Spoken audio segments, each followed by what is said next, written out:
আজকে আমি ৩৫তম পার্ট পড়ছি। এখন থেকে আমি যেগুলো পড়ব এটা মনে করবেন সম্পূর্ণ প্রতিটা পাতায় ক্লাইম্যাক্স ভরা। আপনাদের ভালো লাগবে, যারা পাঠক তাদের অত্যন্ত ভালো লাগবে। শুরু করছি।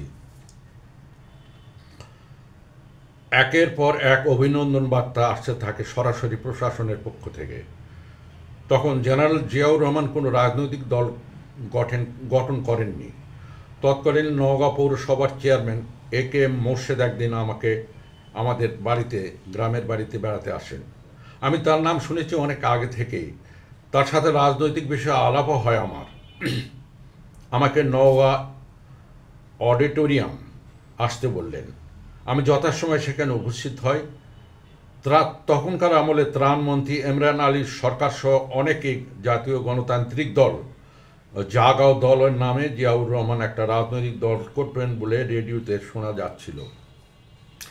তৎকালীন নওগাঁ পৌরসভার চেয়ারম্যান মোর্শেদ ভাই এবং ইমরান আলী সরকার তা জানতেন। জিয়াউর রহমানের প্রশংসা ও গুণগান তখন সবার মুখে মুখে। ইমরান আলী সরকার, মোর্শেদ ভাই, SDO সাহেব বক্তৃতা করলেন সেই অডিটোরিয়ামে। 11টা থানার বিভিন্ন দলের 11 জন নেতাকে জাগো দলের আহ্বায়ক হিসেবে ঘোষণা করলেন। আমাকে পত্নীতলা থানার জাগো দলের আহ্বায়ক হিসেবে ঘোষণা করা হলো। আমি সবেমাত্র চেয়ারম্যান নির্বাচিত হয়েছি। রাজনীতি সম্পর্কে আমার তেমন কোনো ধ্যান ধারণা নাই। তারপর বয়সও আমার কম, মাত্র 26 বছর। মিটিং শেষ হওয়ার পর নওগাঁতে সমস্ত শহর জুড়ে হইচই পড়ে গেল। জাতীয় সংবাদ মাধ্যমে খবর বেরোলো আমার নামে। নওগাঁ মহকুমায় সবাই জেনে গেল আমি জিয়াউর রহমানের নতুন দল জাগো দলের পত্নীতলা থানা আহ্বায়ক নিযুক্ত হয়েছি। মোর্শেদ ভাইয়ের সঙ্গে শুরু থেকে আমার হৃদ্যতাপূর্ণ সম্পর্ক ছিল। আলাপ হতো প্রতিনিয়তই তার বাসায়। আমার প্রথম জীবনের রাজনীতি খড়ি হয় এই মহামহিম মোর্শেদ ভাইয়ের মাধ্যমে।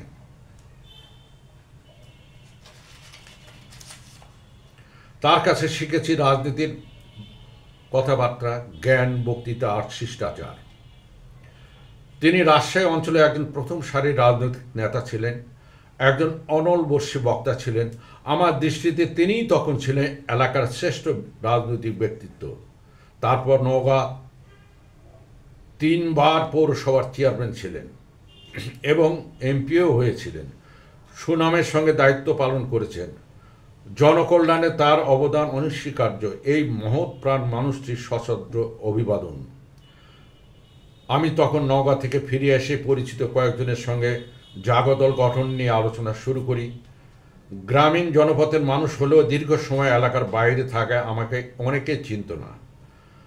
পত্নীতলা থানার মুরব্বী শ্রেণীর লোকজন জাগো দল সংগঠনে আমাকে উৎসাহ এবং সহযোগিতা প্রদান করেন। শুরুতে থানার বিভিন্ন ইউনিয়ন পরিষদ নবনির্বাচিত চেয়ারম্যানদের সঙ্গে সাক্ষাৎ করে তাদের জাগো দলে যোগদানে আহ্বান জানায়।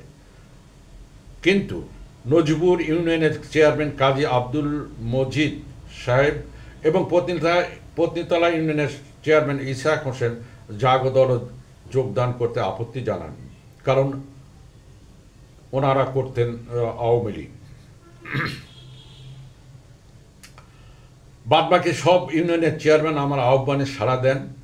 সবার সঙ্গে আলোচনা ক্রমে সমমনা লোকদের নিয়ে নবগঠিত জাগো দলের জন্য সদস্য সংগ্রহে ঝাঁপিয়ে পড়ি।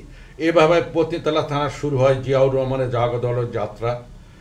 নতুন দলে গরিব, ধনী, ছোট বড় সবাই স্বতঃস্ফূর্তভাবে যোগদান করতে আগ্রহী হয়ে ওঠেন।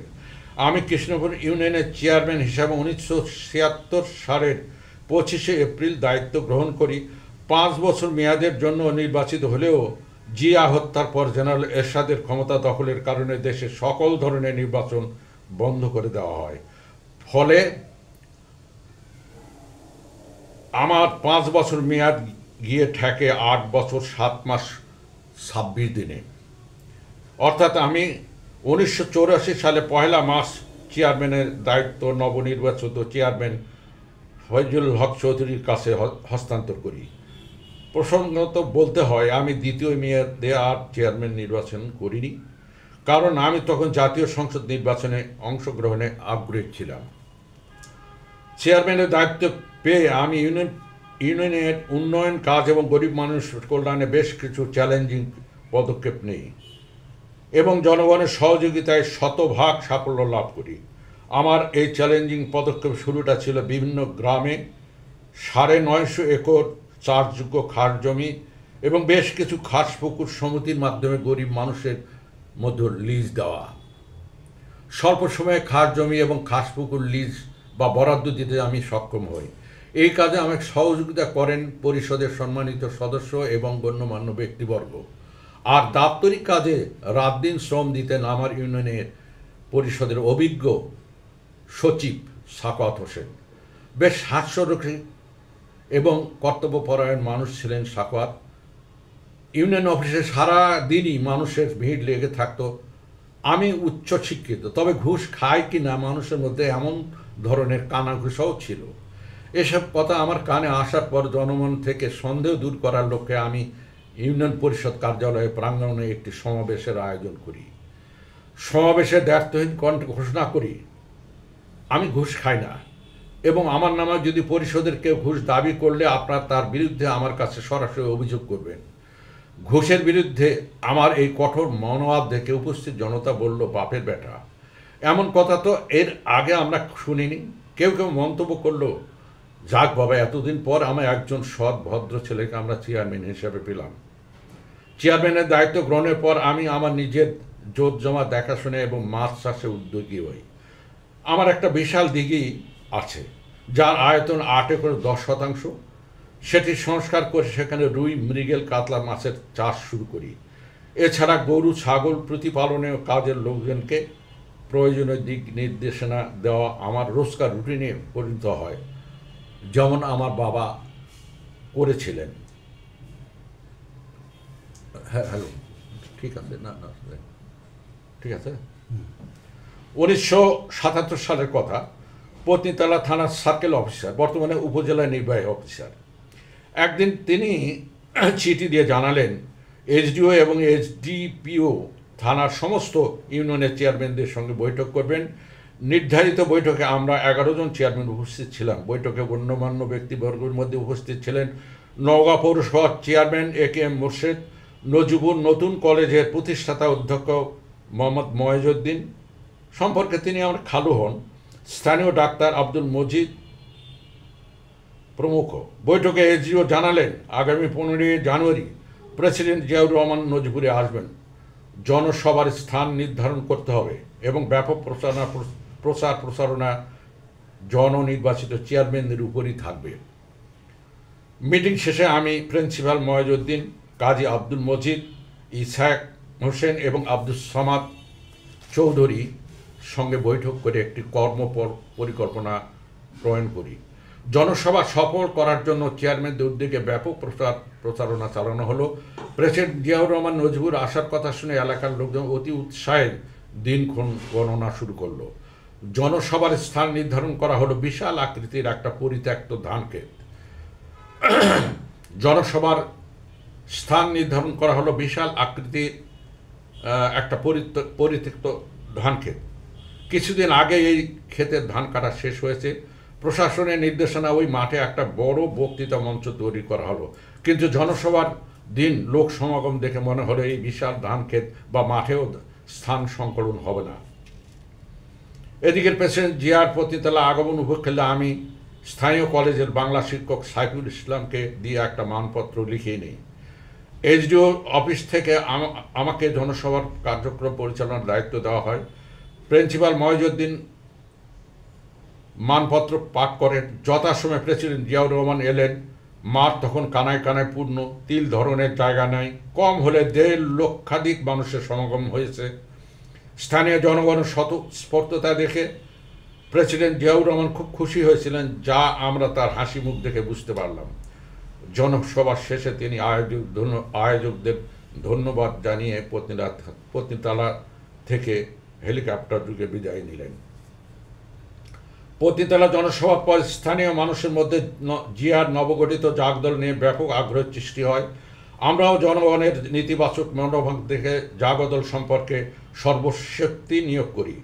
নজিবুর এলাকার একটা বৈশিষ্ট্য হলো, নজিবুর অর্থাৎ পত্নীতলা বৈশিষ্ট্য হলো এখানকার স্থানীয় বাসিন্দা ছাড়া অন্য গ্রামের লোকজনের নেতৃত্বের সামনের সারিতে আসতে দিত না স্থানীয়রা। তাদের এইরকম বৈরী মনোভাব বহুদিন থেকে চলে আসছে। স্থানীয় কিছু ব্যক্তি তৎকালীন পূর্ব পাকিস্তানে প্রত্যাগমন করেন, তারা স্থানীয় মানুষজনকে অনেক সময় আপন করে নিতে পারেনি, তাই শুরুতেই স্থানীয়রা ভারত প্রত্যাগতের সঙ্গে বিয়ে শাদিতে অনাগ্রহী ছিলেন। এখন অবশ্য দিন বদলের হাওয়ায় আগের সেই মানসিকতায় আমূল পরিবর্তন হয়েছে। এখন আর স্থানীয় আর হিজরতকারীদের মধ্যে খুব একটা ভেদাভেদ নেই, আকসার বিয়ে শাদিও হচ্ছে। আমি যেহেতু আমাইপুকুর অর্থাৎ গ্রামের ছেলে, আমাকেও স্থানীয় নেতৃবৃন্দের সহজভাবে মেনে নিতে পারেননি। জাগদল অবলব্ধি করে জিয়াউর রহমান বাংলাদেশ জাতীয়তাবাদী দল বা বিএনপি প্রতিষ্ঠা করেন, কিন্তু এই নতুন দলে আমার পত্নীতলা শাখা থেকে আমাকে কৌশলে আমার নাম বাদ দেওয়া হয়েছিল। আমার ধারণা ডাক্তার আব্দুল মজিদকে সভাপতি, আমার স্থলে ডাক্তার আব্দুল মজিদকে সভাপতি এবং পাটিচোরা আব্দুল সামাদকে সাধারণ সম্পাদক করে বিএনপির পত্নীতলা শাখা গঠন করা হয়। শুরুতে আমার নেতৃত্বে যারা জাগদল গঠনের অগ্রণী ভূমিকা রেখেছিলেন, এইসব নেতাদের কোণঠাসা করে রাখা হয়। আমি অবশ্য গণমানুষের কল্যাণে নিরলসভাবে কাজ করতে পছন্দ করতাম।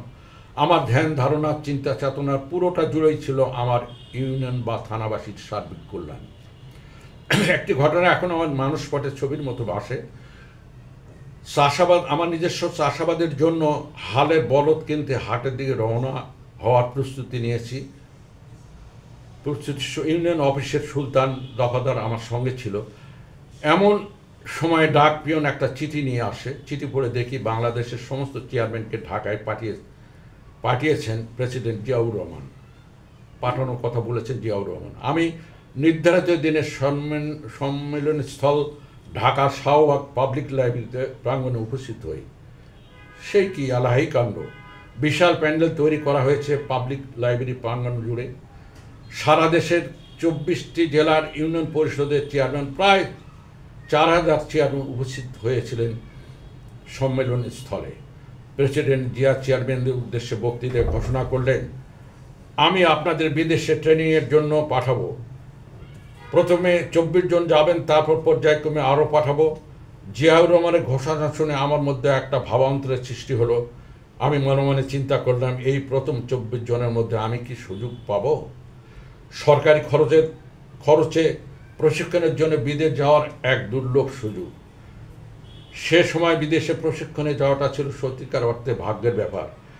আমি চেয়ারম্যান সম্মেলন শেষে আমি টাঙ্গাইল চলে আসি এবং আমার স্ত্রী তখন দ্বিতীয় সন্তানের জন্ম দিতে আমার শ্বশুরবাড়ি রয়েছে। আমি প্রতি বুধবার ইউনিয়ন পরিষদের সাপ্তাহিক মিটিং করতাম। এমন এক সাপ্তাহিক মিটিংয়ে গরিব ও প্রকৃত শাসিতের খাস জমি বিতরণের ফাইনাল লিস্ট তৈরি করলাম। ওই দিনই ছিল তালিকা শেষ করার তারিখ।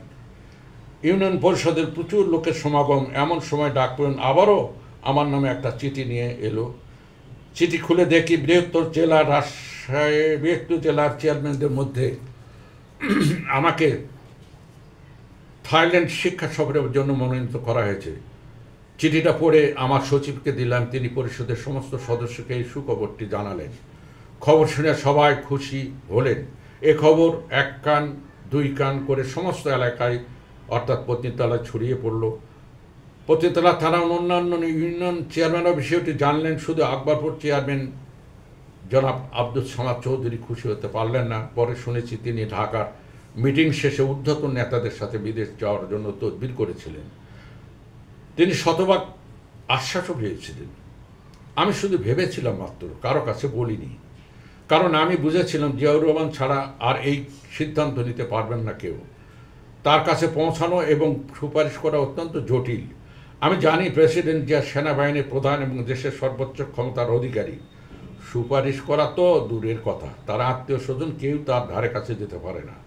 আমরা তা খবরের কাগজে পড়েছি বারবার। 1 মাস 5 দিন থাইল্যান্ড শিক্ষা সফরের কর্মসূচির মধ্যে ছিল কোঅপারেটিভ কৃষি, মৎস্য চাষ, গবাদি পশু এবং হাঁস মুরগি প্রতিপালনের উপর হাতে কলমে প্রশিক্ষণ গ্রহণ। প্রশিক্ষণ শেষে দেশে ফিরে প্রশিক্ষণলব্ধ জ্ঞানের আলোকে সংশ্লিষ্ট বিষয়ে প্রকল্প প্রণয়ন ও বাস্তবায়ন করতে হবে। আমি প্রথমে টাঙ্গাইল গিয়ে আমার শ্বশুর বাড়ি এবং স্ত্রীকে খবরটি জানাই। 1 মাস 5 দিন পর আমাকে থাইল্যান্ডের রাজধানী ব্যাংককে থাকতে হবে। সাপ্তাহিক ছুটির 2 দিন শনিবার ও রবিবার বাদে প্রতিদিনই প্রশিক্ষণ কর্মসূচি চলবে। এই সময়ের মধ্যে প্রশিক্ষণার্থী সকল চেয়ারম্যানকে সে দেশের বিভিন্ন প্রদেশে পাঠানো হবে। ট্রেনিং শেষে আবারও ব্যাংককে। এসব বিষয় নিয়ে থাইল্যান্ডে বাংলাদেশের দূতাবাসের ফার্স্ট সেক্রেটারি প্রতিদিন আমাদের ব্রিফ করবেন। এই কর্মপরিকল্পনার কথা আমাদের কাছে প্রেরিত চিঠিতে উল্লেখ ছিল। থাইল্যান্ডের শিক্ষা সফরে মনোনীত আমরা 24 জেলার 24 চেয়ারম্যান যথারীতি বাংলাদেশের সচিবালয়ে গিয়ে স্থানীয় সরকার সচিবের সঙ্গে দেখা করি। সচিবালয়ের সপ্তাহব্যাপী আমাদের জন্য প্রাক প্রশিক্ষণের কোর্সের আয়োজন করা হয়। 24 জন চেয়ারম্যান প্রশিক্ষণার্থী আর আমাদের দলনেতা স্থানীয় সরকার মন্ত্রণালয়ের সচিব। এই 1 সপ্তাহে প্রশিক্ষণ শেষে 24টি জেলা থেকে আগত 24 জন চেয়ারম্যানকে একে অপরের ঘনিষ্ঠ মিত্রে পরিণত করে। এখানে একটা আরও কথা বলা দরকার, আগে ছিল 24টা জেলা, এখন কিন্তু 64টা জেলা। প্রতিটা মহকুমা ভেঙে জেলা করা হয়েছে।